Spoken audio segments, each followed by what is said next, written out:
Julie, pwede ka na magsimula bukas. Pero, Pasko po bukas. Kung ganoon, ibigay mo na lang ulit yung pinahiram ko sa yung pera.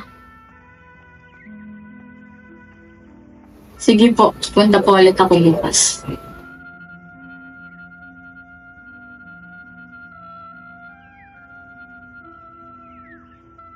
Talaga?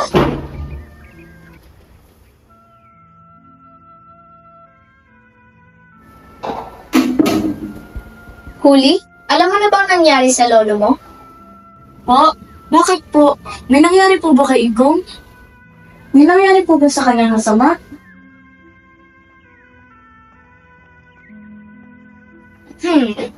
Alam mo, Huli, madalas pinaparanas talaga sa atin ng Diyos ang mga ganong bagay para malaman na tayo makasalanan. Ano po bang ibig niyo sabihin? Hindi ko po kayo maintindihan.